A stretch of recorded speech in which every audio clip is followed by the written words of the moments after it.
The artwork did me in. A young woman veiled in monochrome, weeping blood encircled by a crimson D. It's bold, striking, and mysterious.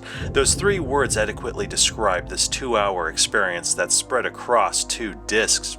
D is a survival horror puzzle game that was designed specifically for 3DO. You assume the role of Laura Harris, a young woman whose father, Dr. Richard Harris, suffers a severe psychotic break, then proceeds to murder several patients and staff members that reside in the very hospital he oversees. Devastated, Laura drops everything and races to the surrounded hospice. As Laura roams the halls, sifting through the detritus, she is soon confronted by a free-floating mercury-like entity. Suddenly, she is enveloped by it, which takes her to a gothic castle that would make Dracula himself green with envy. From here on out, you're exploring this castle, trying to solve curious and intimidating puzzles in an attempt to unravel this mystery. D was designed and developed by Kenji Eno at Warp, a company he founded for 3DO, and it sold quite well in Japan, but didn't make much of a dent here in America. Undoubtedly, that was due to the console's failure to gain ground in the console race. Regardless, Acclaim picked it up and decided to port it to the Sony PlayStation, and, obviously, Sega Saturn.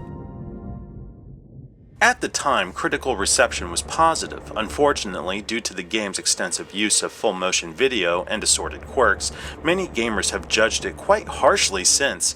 Game Informer even went so far as to include it on their list of worst horror games ever, along with titles such as Night Trap and Resident Evil Survivor. That's cold. D uses pre-rendered video. It plays very much like a traditional game though. When you're moving through the environment, the perspective is typically locked in this first-person view.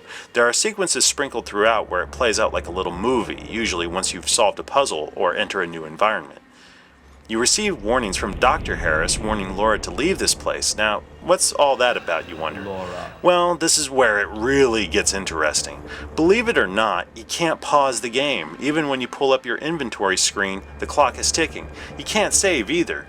How about a password system? Nope, you have 2 hours. That's right, you only have 2 hours to make your way through this castle of illusion before the portal Laura walked through closes completely. If that happens, the game's over.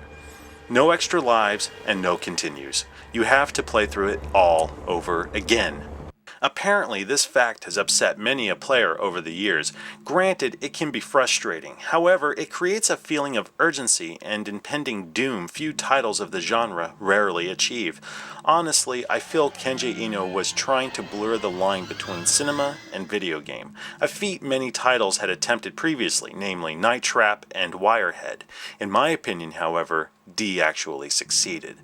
Unlike Night Trap or Wirehead, where gameplay is focused mainly on QuickTime events, D plays out like a point-and-click adventure. You can freely interact with the environment, searching rooms, rifling through cabinets and dresser drawers, picking up various items that will aid you in Laura's quest for truth and understanding. The only characteristic that separates D from many other point-and-clicks is the interface. The player actually has to press up, down, left, and right in order to move around. There's no cursor and no frantic clicking, trying to figure out where to go next. Whenever you move, the game seamlessly cuts to a pre-rendered video of Laura walking, very slowly.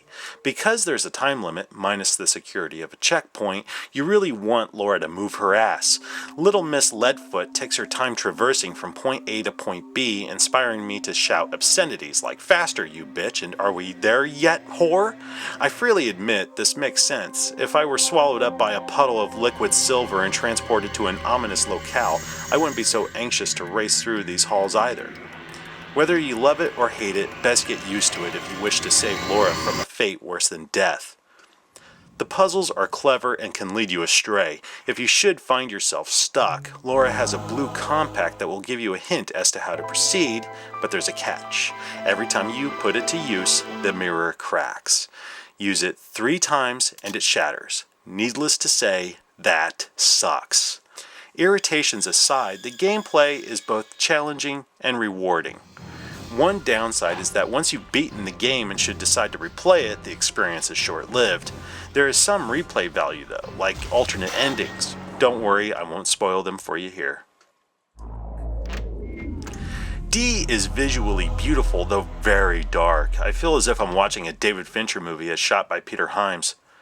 They're both fans of dark cinematography. For those of you who aren't complete nerds, still, what you do see is most certainly alluring. The castle is oozing with atmosphere. There's definitely enough unsettling moments to hold my interest. The graphics are primitive, sure, but they're sophisticated enough for our leading lady to convey feelings of fear and anguish.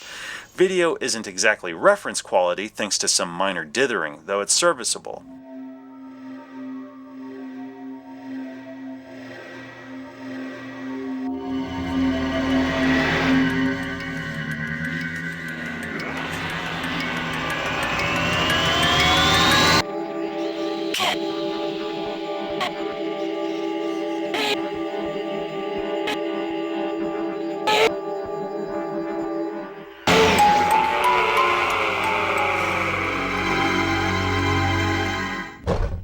The audio is great.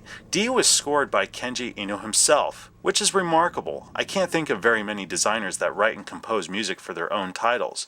The score is more ambient than anything, which is good, I think. With horror, I've always felt that less is more. D proves that. As far as I'm concerned, this is a damn good game. It's a mystery that's full of classic horror imagery that sucks you into its realm of surrealism and darkness. I strongly suggest that you look at D as a truly interactive movie. Put 2 hours aside, turn out the lights, and enjoy the fear.